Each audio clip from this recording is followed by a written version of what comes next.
नमस्कार दोस्तों, कैसे हैं आप सब लोग। स्वागत है आपका क्रैक जी के एग्ज़ाम पर। यदि आप तैयारी कर रहे हैं यूपीएसआई या कांस्टेबल परीक्षा की, बिहार एसआई या कांस्टेबल परीक्षा की, या किसी भी राज्य की पुलिस सेवा परीक्षा की, तो ये वीडियो आपके लिए बहुत हेल्पफुल हो सकता है।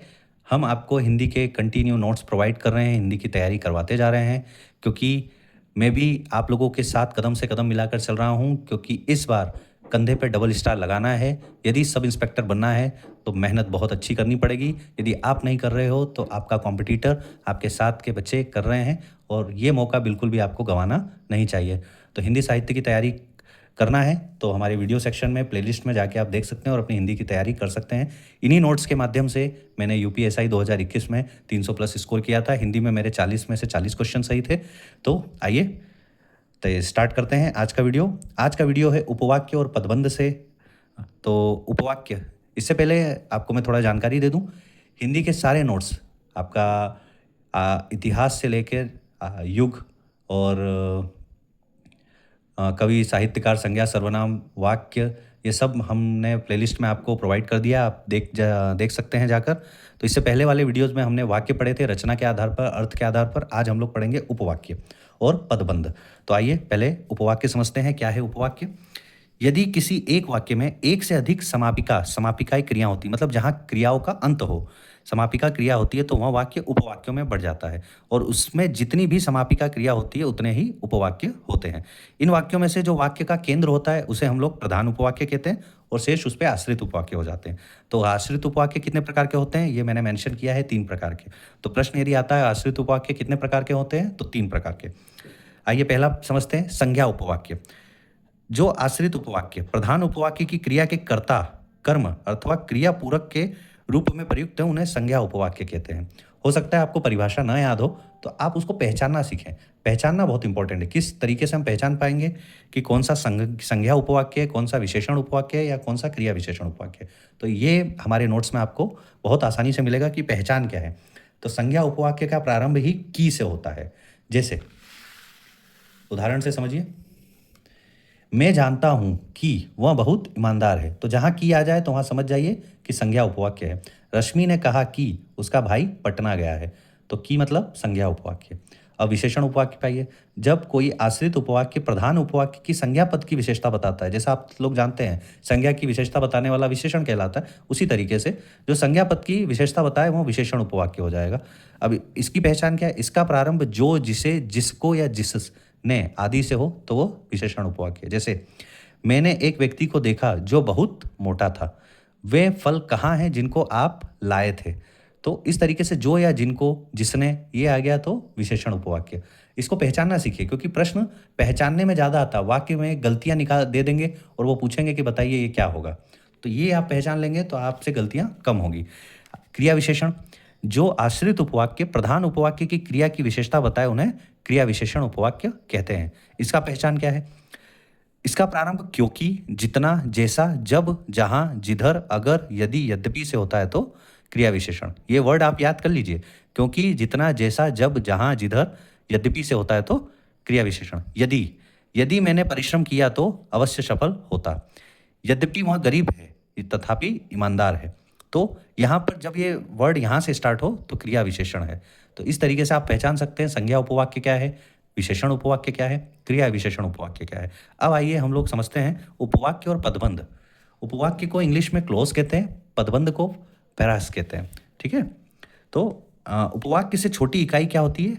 पदबंध। पदबंध में अधूरा भाव प्रकट होता है, किंतु उपवाक्य में पूरा भाव प्रकट होता है। दोनों में अंतर समझिएगा। पदबंध में क्योंकि वो उससे छोटी इकाई है तो अधूरा भाव, उपवाक्य में पूरा भाव प्रकट होता है। उपवाक्य में क्रिया अनिवार्य है, मतलब क्रिया का रहना ही उपवाक्य की पहचान है, जबकि पदबंध में क्रिया का होना आवश्यक नहीं है। जैसे वह भाई सॉरी मेरा भाई मोहन बीमार है, ये क्या है? उपवाक्य है। और इसमें मेरा भाई मोहन क्या है? संज्ञा पदबंध है। तो इस तरीके से आप पहचान सकते हैं कि संज्ञा मतलब जब मोहन नाम आ जा रहा है तो पदबंध है। तो अब आपको पदबंध कितने प्रकार के होते हैं? तो पदबंध होते हैं 4 प्रकार के। ठीक। कई पदों के योग से बने वाक्यांशों को हम क्या कहते हैं? पद का काम करते हैं, जो एक ही पद का, और पदबंध कहलाता है। इन्हें वाक्यांश भी कहते हैं। वाक्यों के अंश को वाक्यांश, और जब पद आपस में जुड़ जाते हैं, बंधन बना लेते हैं, तो उसे क्या कहते हैं? पदबंध कहते हैं। जैसे संज्ञा पदबंध, तो ये देखिए पहले पदबंध कितने प्रकार के होते हैं, तो 4 प्रकार के, चारों आपके सामने हैं। संज्ञा पदबंध, विशेषण पदबंध, क्रिया पदबंध और क्रिया विशेषण पदबंध। संज्ञा पदबंध क्या है? पदबंध का अंतिम अथवा शीर्ष शब्द यदि संज्ञा हो तो अन्य सभी पद उसी पर आश्रित होते हैं, तो उसे संज्ञा पदबंध कहते हैं। पहला और अंतिम शब्द क्या हो? संज्ञा हो। जैसे आसमान में उड़ता गुब्बारा फट गया, राम ने लंका के राजा रावण को मार गिराया, तो ये क्या है? संज्ञा पदबंध है। लंका के राजा रावण, आसमान में उड़ता गुब्बारा, ये पूरा ही क्या है? पदबंध है। ठीक है। और विशेषण पदबंध, पदबंध का शीर्ष अथवा अंतिम शब्द क्या हो? विशेषण हो, तो ये क्या होगा? विशेषण पदबंध। जैसे तेज चलने वाली गाड़ी प्रायः देर से पहुंचती है, तेज चलने वाली गाड़ियां प्रायः देर से पहुंचती हैं, उसका घोड़ा अत्यंत सुंदर, फुर्तीला और आज्ञाकारी है।